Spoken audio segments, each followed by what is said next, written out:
let me introduce you to Ricky. He's 7 years old. He's not a special little boy, he's your or mine. And Ricky did something quite extraordinary in an ordinary circumstance. His friend, at recess time, had gone up to the top of the great big new slide and suddenly had a panic attack at the top and was paralyzed with fear and wouldn't come down. So the other children wanting to go up and have their turn on the slide rather, they got up on the ladder and they started calling out, "Come on, go down, you coward, you wimp." And there were children at the bottom of the slide who were throwing stones up, telling the little boy to come on down. And soon everybody in the playground saw what was going on. And didn't our little Ricky come over to the bottom of the ladder and say to the children on the ladder, "Come down, I'm going up to help my friend." And they did come down, and Ricky got up to the top with the entire schoolyard watching this 7-year-old hero, and he said to his friend, "I'll put my legs around you, and I'll put my arms around you, and we'll go down together." And they did. And there are a lot of Rickies amongst us, and we are in the middle of what's been defined as an empathy deficit. And I think it sounds pretty alarming. We have a 34% decrease in perspective taking, the ability to understand the other person's position or feelings. And also, unfortunately, a 48% reduction in your ability to have empathic concern. And this is the work of a woman called Sarah Conrath, who's out of the University of Michigan. And she's studied university students from 1979 to 2009. And she's quite disturbed about it, and anyone who's reading her study, or the many, many books that you will see now in our bookstores and libraries, are addressing this deficit in empathy. So we have many Rickies who will address this situation. Here we have a little boy, actually from New Zealand, who is demonstrating empathic concern for his Roots of Empathy baby. Now, the Roots of Empathy program is a classroom program where a neighborhood family with a little baby visit throughout the school year. There's somebody trained from the community to be an instructor, and there's a curriculum, and there's a lot of research, but it's a very informal, friendly kind of situation where the children gather around a green blanket and they're coached in observing the baby's feelings and the baby's intentions. So it's not threatening. It's an invitation for the children to imagine how the baby feels. Now, I think in the rush to deal with marks and the pressures in education, sometimes we lose sight of the need for imagination and creativity and for humanity. And what happens around this green blanket is that the children find the humanity in the baby. And then the idea is, through the instructor, that is leveraged back to the child so that they can reflect on a time that they felt like the baby. And this is an important thing, because if you can't anchor a feeling in yourself, you can't really imagine that someone else has that feeling. So it's experiential learning, the kind of learning that we all used to do kicking a can around, where you could decide what you wanted to do and you weren't overly instructed. So as the children hear what their friends are saying about what they think the baby feels in a time they felt like the baby, they have a marvelous opportunity to realize they're not alone, that all of the other children have similar feelings. And then, of course, the classroom teacher is invited to talk about a time that he or she felt like that. And before you know it, all the walls and the barriers that divide us have come down, and we're in an emotional soup where everybody realizes to be human is to have feelings. So we see amazing things happen in classrooms. Now here's your little Ricky. This is the picture he did of a time that he was able to help someone who had a problem. And if we want to reverse this empathy deficit, we have to give our children opportunities to problem solve and engage in consequential thinking. What would happen if? Because we want them to be prepared for a time if there was really a serious concern. Now here's another child who was so able to take the perspective of the baby. This child is 7 years old, and this is the second of 4 children's drawings I'm going to share with you. This child has made the perspective or the metaphor for home that tiny door, and has understood that the baby can cry for emotional reasons. Because when you look at the reasons why children are abused and hurt, very often it's because the people who've hurt them haven't realized that they had legitimate feelings, particularly if you're a year or under. The idea that a baby would cry for emotional reasons is fairly new thinking for many people, and I can promise you'll break intergenerational cycles of violence and poor parenting if children just appreciate that all of us, whether we're developmentally delayed or have some kind of challenge, we are not challenged with our feelings. It is our connective tissue, and it is our ability to find one another in that we share these same feelings. This little girl here talks about a time that she was able to help her friend because the children were making fun of her skin color. So the idea of being different sets you up for cruelty, for bullying, for unkindness, to be treated differently. We all ache to belong. And certainly school should be a place that every person should feel it is their place and that they belong. And this idea of children looking out for the other is a remarkably powerful thing, because they see things that we don't see, and they make incredible outward efforts to include children who might not obviously look to be excluded.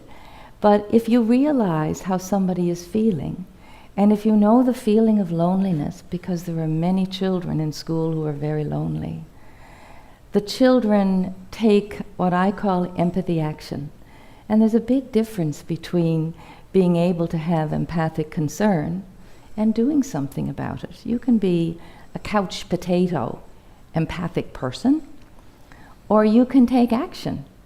And what we're very proud of in the 500,000 or more children who participated in Roots of Empathy is that nobody tells them what to do or what action to take or what they should be thinking or feeling or doing.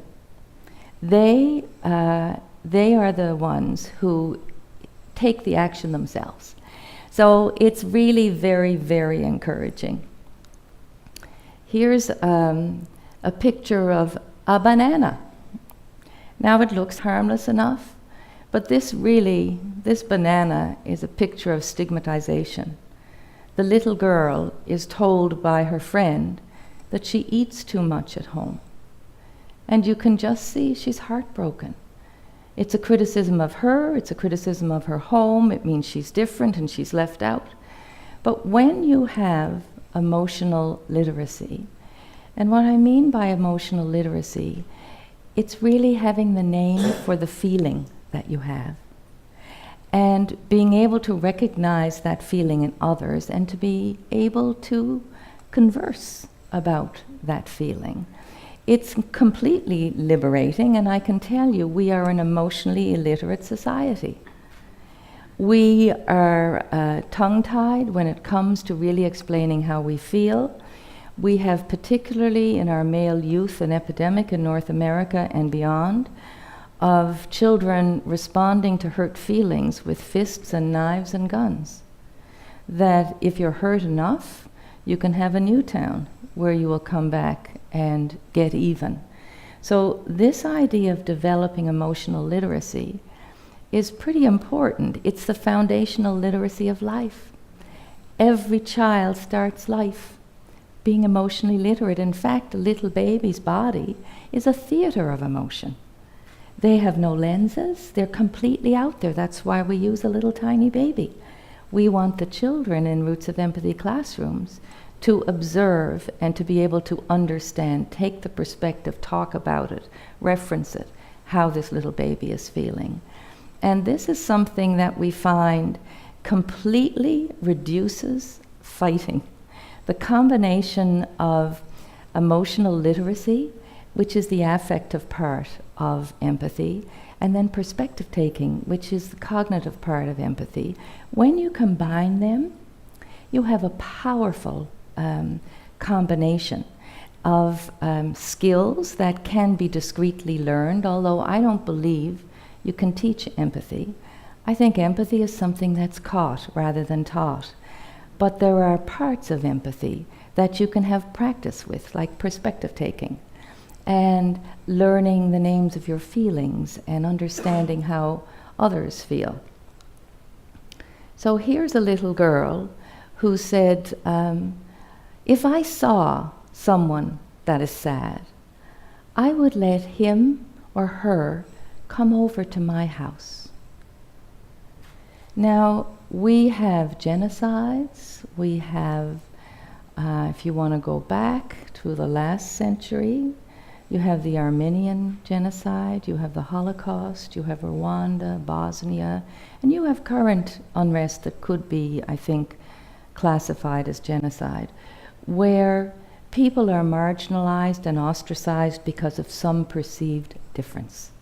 And then you have generational sectarian violence that you can't even remember why you hate this other group except that you're supposed to. We don't like them, we don't talk to them, we don't play with them, we don't want to live next to them. They don't have a right to exist. So when we dehumanize someone by robbing them of their personhood and not seeing them as equal participants, we open ourselves to such a very poor future.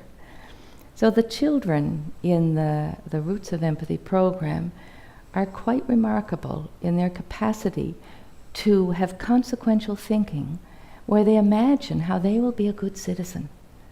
Because you can't be a citizen unless you learn to contribute in some way. So in the Roots of Empathy program, we make sure the children find their voice. The instructors invite the children to say what they think and what they feel. And usually in school, you're quizzed on what you know. So that if you don't know a lot, or if you know the wrong things, you're not going to be too voluble in sharing that. You don't want to look a fool. But what we find in the Roots of Empathy classes, nobody laughs at anyone who makes a mistake. Because they've learned that if we laughed at our baby, whom they all love, that could be hurtful to the baby, who wouldn't understand why you're laughing, or to the mother, who might be offended. So there's an amazing opportunity to have life lessons that don't involve you getting caught in something where you were in trouble. Because so often we help children understand how they should be behaving through a transgression. And when you're upset or embarrassed, there's no thinking person home. You've got high levels of cortisol, and you're just not able to think. But with the Roots of Empathy program, and also Seeds of Empathy, which is the little children, 3 to 5 year olds, they're measuring now levels of oxytocin to see if the oxytocin levels are higher, meaning that the children are relaxed and happy and receptive. Classroom teachers teach their most difficult concept right after a Roots of Empathy class, because the children are more relaxed. So here you have a 10-year-old boy who drew this picture in his class and frightened the living daylights out of the classroom teacher because she had no idea that that had been his past. And in Canada, we are a country of immigrants, and that a child would have lived this kind of experience, it is really, I guess, a lesson for all of us about hope. And we see Roots of Empathy as a pedagogy of hope, because children who normally wouldn't have access to share the horrors of their lives or their fears, they do share.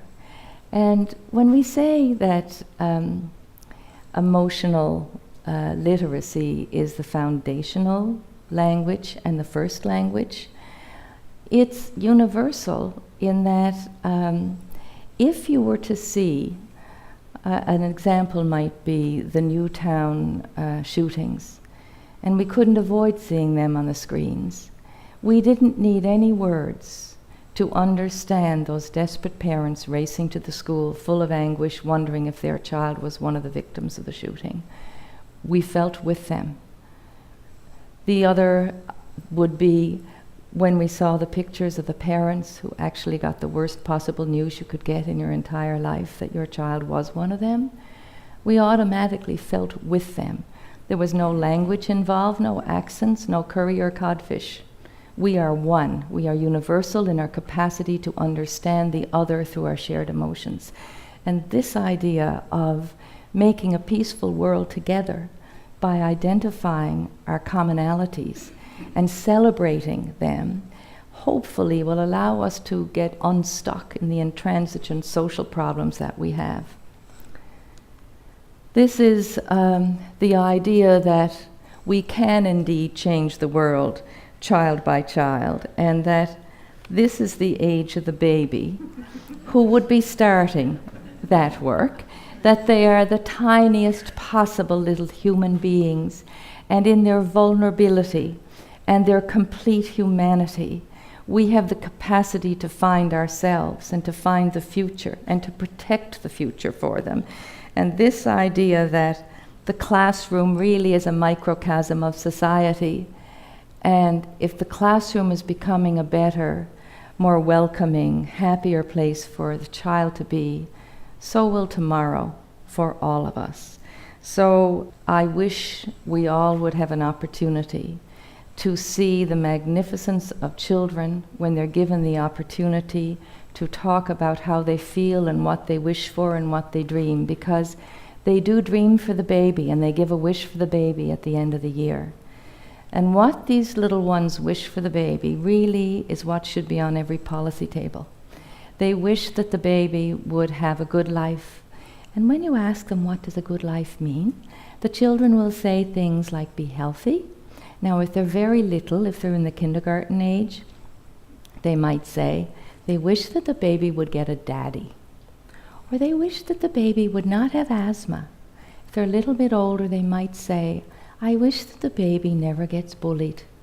So I would wish that we all have opportunities to have children in our lives and to hope for tomorrow. And thank you so much.